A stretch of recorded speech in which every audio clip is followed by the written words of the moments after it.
இந்த படத்தை பார்த்து ரெட்ட தலைவலி வந்து தான் மிச்சம். ஹீரோவோட பேர் காலின்றாங்க. அவரு எங்க பார்க்க வந்து எங்களை தான் காலி பண்ணிட்டாரு அப்படிதான் சொல்லணும். ஒரு பில்லாட்டு ஒரு ஆரம்பத்துல ஏகே எப்படி ஒரு பர்ஃபார்மன்ஸ் பண்ணுவார் அந்த மாதிரி ஒரு பர்ஃபார்மன்ஸ் பண்ணியிருக்காரு. ரெட்டத்தலை அது ரெட்டத்தலைன்னு சொல்லணும். நம்ம ரொம்ப எதிர்பார்த்து வந்தாங்க படம். ஆனால் ரொம்ப எதிர்பார்த்து வந்தோம். ஆனால் அந்த எதிர்பார்த்த அளவுக்கு நம்மளுக்கு உள்ள இருந்துதான் கேட்டால் கண்டிப்பாக இல்லை. டிசப்பாயிண்ட் தான். நல்லாவே இல்லை படம். எதுவுமே இல்லைங்க அந்த படத்தில். ஸ்டோரி முதல்ல என்ன இருந்தது இந்த திரைப்படத்தில். இந்த திரைப்படத்தில் ஆடியன்ஸுக்கு வந்து நம்பி அருண் விஜய் படம் நல்லா இருக்கும்னு சொல்லிட்டு யாராவது வந்து பார்த்தாங்கன்னா தலையில் கை வச்சுப்பாங்க, தலைவலி வந்துடும். அந்த மாதிரி திரைப்படம் தான் ரெட்டத்தலை. ஓகேங்களா, ஸ்டோரியில என்ன சொல்ல வந்தாங்க தெரியாத அளவுக்கு மோசமான திரைப்படம் தான் ரெட்டத்தலை. ரெட்டத்தலை உண்மையிலேயே ரொம்ப வேஸ்ட்டுங்க படம் உண்மையிலேயே சொல்லப்போனா. ஏன்னா ரொம்ப எதிர்பார்த்து வந்தேன். டீலரு டீசரு அது இல்லாமல் இமேஜ், ஐயோ அந்த போஸ்டர் டிசைன்லாம் பார்க்கும்போது ஏதோ ஒன்று பண்ணுறாரு அருண் விஜய் அப்படின்னு வந்து பார்த்தா உள்ளே ஐயோ காலி ஹீரோவோட பேர் காலின்றாங்க. அவரு எங்க பார்க்க வந்து எங்களை தான் காலி பண்ணிட்டாரு அப்படிதான் சொல்லணும். படம் வந்து சுமார் தாங்க உண்மை இல்லைங்க.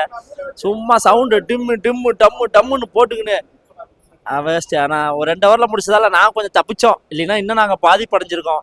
ஏன்னா நாங்களே வருஷம் முடியுது, இந்த வருஷத்துல ஒண்ணுமே நாங்கள் சாதிக்க முடியல, நம்ம சோகத்தில் இருக்கோம். இதில் இந்த மாதிரி படங்கள்லாம் பார்த்தா இன்னமும் வந்து ஐயோ சோகத்துக்கு மேலே இன்னும் சோகமாக போயிட்டு இருக்கு. படம் வந்து சுமார் தான் வேஸ்ட்டு. ஸ்டோரி வைஸ் கொஞ்சம் சொதப்பிட்டாங்க, வேற ஒண்ணுமே இல்லை. ஆடுற கொஞ்சம் சில விஷயங்களுக்கு கலவையா இருந்தாலுமே அவங்க ஸ்டோரி ரிவீல் பண்ண விதம் கிளியரா இல்லை. ஏதோ பண்றாங்க, எவனா ஒருத்த பண்றான் ஏதோன்ட்டு சுத்தமா கிளியரா எதுவுமே சொல்ல வரல. ஸ்டோரியே அது குழப்பிட்ட மாதிரி இருக்குது.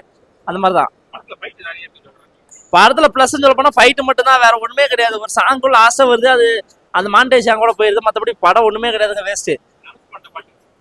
அது எதுவுமே கேட்குற மாதிரி இல்லை. அதனால ஏதோ வந்து ஒன் டைம் ஃபைட்டுக்காக பார்க்கலாம் உண்மையா சொல்லப்போனா. ரெட்டத்தலை இப்போ எனக்கு வந்து என்ன இருந்தால் படத்துல அஜித் சாரோட அந்த விக்டர் கேரக்டர் இருக்குல்ல, அதை பார்த்த மாதிரி தான் ஒரு ஃபீல் இருக்கு இந்த ரெட்டத்தலை பொறுத்த வரைக்கும். உண்மையா வந்து அருண் விஜய் வந்து நல்லா பண்ணியிருக்கிறார், சூப்பரா பண்ணியிருக்கிறார். ஒரு பர்ஃபார்மன்ஸ் வந்து சரியான ஒரு பர்ஃபார்மன்ஸ். மனுஷன் மிரட்டி விட்டுருக்கிறாரு அப்படின்னு சொல்லலாம். அந்த அளவுக்கு ஒரு மிரட்டல் சம்பவம். ஸ்டண்ட் எல்லாம் அவ்வளோ சூப்பரா பண்றாரு ப்ரோ. ஸ்டண்ட் எல்லாம் பாராட்டணும். அருண் விஜய் சார் இப்படி ஸ்டண்ட் பண்றாரு. நல்ல ஹிந்திலலாம் அவர் நிறைய படம் பண்ணணும் அப்படின்னு சொல்றேன். ஸோ இந்த படத்தை பத்தி சொல்லணும் அப்படின்னா, படம் வந்து ஒரு பில்லாட்டு ஒரு ஆரம்பத்துல ஏகே எப்படி ஒரு பர்ஃபார்மன்ஸ் பண்ணுவார் அந்த மாதிரி ஒரு பர்ஃபார்மன்ஸ் பண்ணியிருக்காரு. அது நல்லதுதான் ப்ரோ. அது ஏன்னா ஒரு மாஸ் ஹீரோ படம் அப்படின்னு அஜித் சார் படம்னா ஓகே. இது வந்து பாத்தீங்கன்னா அஜித் சார் வந்து ஒரு படம் மாஸ் படம் பண்ணா எப்படி இருக்குமோ அந்த மாதிரி தான் பண்ணியிருக்காரு. ஓகே, இந்த படத்துக்கு இந்த கதைக்கு இந்த டியூரேஷன் ஓகே, தாராளமா பார்க்கலாம். ஃபேமிலியா நீங்க தாராளமா பார்க்கலாம். அருண் விஜய் நல்லா தான் நடிச்சிருக்காருங்க. அருண் விஜய் அவருக்கு குறை சொல்ல முடியாது, நல்லா தான் பண்ணிக்காரு. அவர் என்னதான் நடிச்சாலும் படத்துல என்ன சொல்ல வந்தாங்க நம்ம ஒத்துக்கலாம். அந்த பண ஆசை பேராசைப்படக்கூடாது, காதலி வந்து அதிகமா பேராசைப்படுறா, பண ஆசைப்படக்கூடாது அவன் சொல்றான். அதையாவது சொல்ல வந்ததை கொஞ்சம் ஸ்ட்ராங்கா சொல்லியிருக்கணும். அதையும் அழுத்தமா சொல்லலை, எதுவுமே சொல்லலை. நமக்கு உண்மையிலேயே வந்து இந்த படத்தை பார்த்து ரெட்ட தலைவலி வந்து தான் மிச்சம். அதாவது ட்விஸ்ட்டை வந்து லைக் பண்ணலாம் சார், இல்லை சொல்ல எட்டக்கு மட்டுக்கா புரியாத அளவுக்கு ட்விஸ்ட் இருந்ததுன்னா இவன் எப்படி பார்ப்பாங்க ஜனங்க. அதாவது அந்த ட்விஸ்ட் வந்து என்ன சொல்ல வராத ட்விஸ்ட்டை போய் நம்ம வந்து பார்த்தா நமக்கு தலைவலி தான் வரும். எனக்கு தெரிஞ்சு இந்த திரைப்படத்தை வந்து நான் எந்த திரைப்படத்தை வந்து நல்லா ஆகுதுன்னா நல்லா ஆகுதுன்னு, நல்லா இல்லைன்னா நல்லா இல்லைன்னு சொல்லிடுவேன். எந்த திரைப்படத்தை போவாதீங்கன்னு சொல்ல மாட்டேன். ஆனால் இந்த திரைப்பட ரெட்டத்தலையை யாரும் போவாதீங்க, பார்க்காதீங்க, பார்த்து காசை வேஸ்ட் பண்ணாதீங்க. சும்மா டம்மு டிம்முன்ற எதுக்கு அந்த அந்த இதுல ரயில்வே ஸ்டேஷன்ல ஃபைட் வருதுன்னே தெரியல. சும்மா ஏதோ பண்ணணுன்றதுக்காக பண்றாங்களா, இல்ல பணத்தை வச்சு ஏதோ பண்ணணுன்றதுக்காக பண்றாங்களா, இல்ல மக்கள் 4 பேர் பார்த்து சந்தோஷம் பண்ணணும் பண்றாங்களா, இல்ல ஏதோ டைம் பாஸ் பண்ணணும்னு பண்றாங்களா, ஒண்ணுமே புரியல.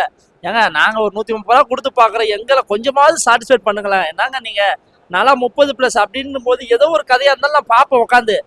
இது கதையை சொதப்பலாம் தான் எப்படிங்க, ஒண்ணுமே புரியலையாங்க எனக்கு. எங்க வருஷ கடைசியில எங்களுக்கு தான் சோகத்துல முடியுது அப்படின்னா நீங்க வருஷ கடைசியில படத்தை விட்டுருக்கீங்க. உங்க படமும் சோகமா இருந்தா எப்படிங்க நான் பார்த்து சந்தோஷமா அந்த வருஷத்தை முடிவு பண்ண முடியும்? சூப்பரா இருந்துச்சு, நல்லா இருந்துச்சு. அது கிரைம் த்ரில்லர் மாதிரி இருந்துச்சு, நல்லா இருந்துச்சு. இன்வெஸ்டிகேட் பண்ணிட்டு நிறைய ட்விஸ்ட் இருந்துச்சு, சூப்பரா இருந்துச்சு. புதுசா இருந்துச்சு, நல்லா பண்ணிருக்காரு, டிஃப்ரெண்டா காட்டுறாங்க. இல்ல கரெக்டா தான் இருக்கு. நிறைய ட்விஸ்ட் இருக்கனால சீக்கிரம் முடிஞ்சது அவ்வளவா தெரியல. நல்லா விறுவிறுன்ட்டு கொண்டு போறாங்க, நல்லா இருக்கு, சூப்பரா.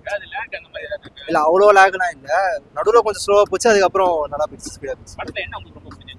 ஃபைட் சீன்ஸ்லாம் சூப்பரா இருந்துச்சு, ஆக்டிங் நல்லா பண்ணிருக்காரு. காமெடி அதெல்லாம் இருக்கா? காமெடி அவ்வளோவா இல்லை, ஃபுல்லாகவே த்ரில்லராக தான் போயிடுச்சு. நல்லா இருந்துச்சு. ஃபேமிலியா பார்க்க ஃபேமிலியெல்லாம் பார்க்கலாம். நல்லா இருக்கு. ஸ்க்ரீன் பிளே பயங்கரமா இருக்கு. ஸ்க்ரீன் பிளே மேக்கிங் ரொம்ப எஃபெக்டிவா இருக்கு. நல்லா சூப்பரா இருக்கு. ஸ்டோரி வைஸ் கொஞ்சம் கம்மியா இருந்தாலுமே ரெட்டத்தலை 2 தலை முக்கியமான தலை, அதை விட ஒரு முக்கியமான தலை இருக்கு படத்துல. படம் பார்க்குறவங்க புரியும். எப்படி வில்லனா நடிச்சிருக்காரு? இல்ல அதை நான் சொல்ல விரும்பல. அந்த ரெண்டு கேரக்டர் ஆக்சுவலா அருண் விஜய் சாருக்கு அது அந்த 2 தலையை விட ஒரு முக்கியமான தலை இருக்கு படத்துல. அது படம் பார்க்குறவங்க ஒரு டிஸ்டன்டான இருக்கும். படம் சில பேருக்கு வே ஆஃப் எப்படி, சில பேருக்கு கண்டிப்பா அந்த ஃபீல் பண்ணுவாங்க, ஒரு சின்ன லேக் இருக்கு ஃபீல் பண்ணுவாங்க. பட் அந்த லேகை வந்து கிளைமேக்ஸ்ல ஃபுல்ஃபில் பண்ணிட்டாங்க. ஃபேமிலியா பார்க்க முடியுமா? கண்டிப்பா பார்க்கலாம். அதுல காமெடிலாம் எல்லாமே இருக்கா? காமெடி ஸ்க்ரீன் பிளே பயங்கரமா இருக்கு. நல்லா இருக்கு. சூப்பரா இருக்கு. அது கிரைம் பேஸ்டா லவ் பேஸ்டா அப்படியே கொண்டு போய் அந்த அருண் விஜய் யாரு, இந்த அருண் விஜய் யாரு, இந்த கேரக்டர் யாரு, அந்த கேரக்டர் யாரு அப்படின்னு சொல்லி மாதிரி காட்டி முடிச்சிருக்காங்க.